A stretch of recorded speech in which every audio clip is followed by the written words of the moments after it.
group. Obviously, the intricacies of the CFL game isn't going to be learned overnight, especially for the new players. But what have you noticed in terms of their progression from day one to day two and just some of the confidence that the players are playing with? Yeah, I think certainly having that first day of practice, you get meeting time before that, then you get on the field. And then once you get the corrections now, those small things, those subtle things, it translated much better today. It's the things right now that, we're harping on that's doesn't matter where you play, penalties and stuff like that, that we want to still maintain that we're on top of. So yesterday to today, certainly the corrections that were made and understanding the game, these guys picked it up real fast. One player who's very familiar with this field is Catley Joseph. He's played here a number of years. He made a couple of big plays there on the ball. Just what have you seen out of him and the prospect of him potentially, getting to the CFL someday? Yeah, extremely pleased that we have an opportunity to sign Catley. I remember when he came out of school in his during his draft year, and to see him progress and what he's been able to do here the last couple of years, was extremely proud to see it. Even when we didn't have him, now that we have him, having him here at the pro level, it's cool that he gets to still be on the field that he's very comfortable with. He obviously understands the game. But even, from him having to play in the U.S. prior to coming here and now getting settled to becoming a pro, those different transitions, he's used to the speed. But, we're asking him to play the free safety position. And, being a Swiss Army knife from that standpoint, Catley's done a heck of a job to this point.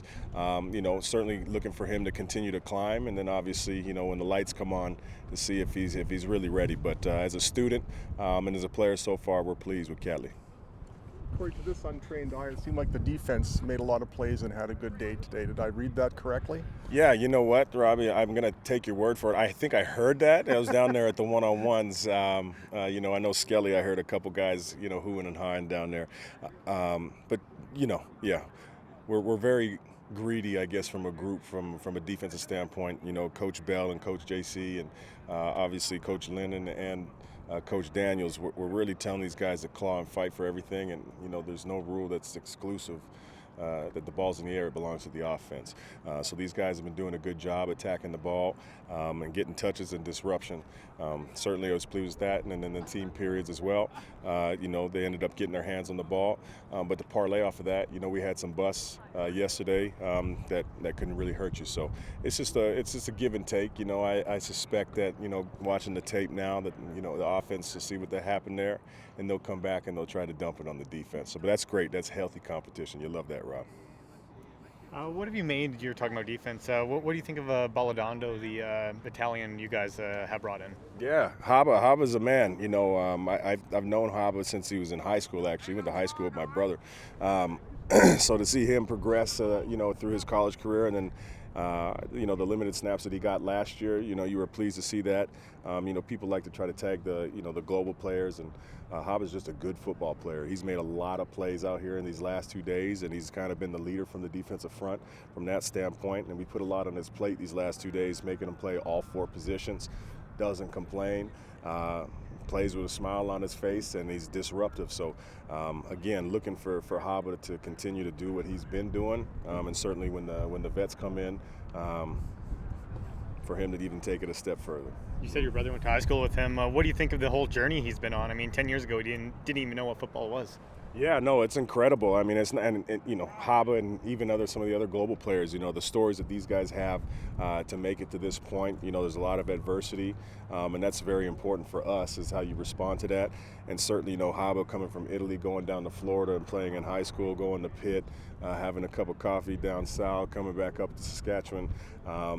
The guy, you have to love the game and love the sport, and he certainly does, and he puts the work in the off seasons as well. So everything that's coming now, you kind of reap what you sow with that, and he puts the work in, and it's showing up. Coach, there seemed to be an increase of volume on the field today. Does that mean an increase in intensity as well?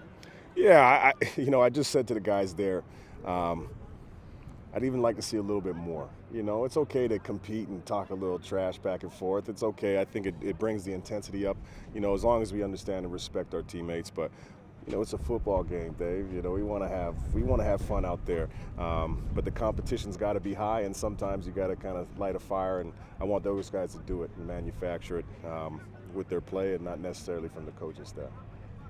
crowded receiver room. What kind of potential does Deshaun Mims have in terms of coming out of the collegiate level?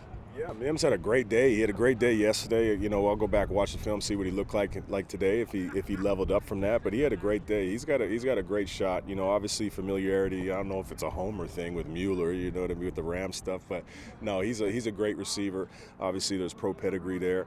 But to keep him in town, the opportunity means a lot to him, which means a lot to us. So it's easy for him to just kind of have that goal to say, hey, I want to play for the Riders, and then, you know, that's done already. So now what are you going to do with it? Day one, he showed out. He's ready to do more. So really happy with him and excited for him. What have you thought of Eli and just inviting him in as still a college quarterback? A great program. I love that, man. Even having the reps, you know, even small things like doing the exchange with the running backs and helping in Indy, and see how that can transition for him going back to school. And honestly, I think, you know, as we continue this program that we're going to see an influx of these quarterbacks coming up into the pro level. So elated to have him. I know he's really happy to be here as well. It's early, but what position have you seen the most intense battles so far? Ooh, that's good. That's good. Man, I would certainly say there's a few people jumping out here at that left tackle spot. You know, that's something we got to keep close eye on. You know, Trevor Reed's done a great job. Emmanuel's done a great job. Really looking to see, you know, as the other guys come into to camp, what that looks like. But I think that's one we've been keeping a close eye on. And then certainly the backup quarterback spot, you know, obviously Trevor's out here and stuff, but he's not doing any of the major throws, obviously. But, you know, between, you know, Shea, Mason, and Pip, you know, they keep rolling out there. So, and Jack, you know, came into the league, or came in after everybody, signed after everybody, and he's been really well too. So those are probably the two ones that jump out off the top of my head now. But again, day two, baby. When you look at running backs, obviously you've got AJ, but teams need depth at that position. How closely will you be watching the newcomers plus Frankie as a result of that? Yeah, and that's kind of the best part about having the rookie camp, Rob, is that, you know, not to say that we don't love to see AJ and Frankie carry the ball, but they're not here, so these guys get the opportunity to do that. But the main thing, if you ever sat in on a coach fatality meeting, you know, a lot of it's about, can you protect the quarterback? So that's a huge thing that we're keeping an eye on. Certainly having the ball in your hands possesses something that sparks interest. But the main thing is, if you can't help keep our quarterback upright, then it's going to be tough for us to keep you. So those guys understand that, and they're putting the freaking work in. And we started blitzing a little bit today, so it's good to see those guys have to pick it up.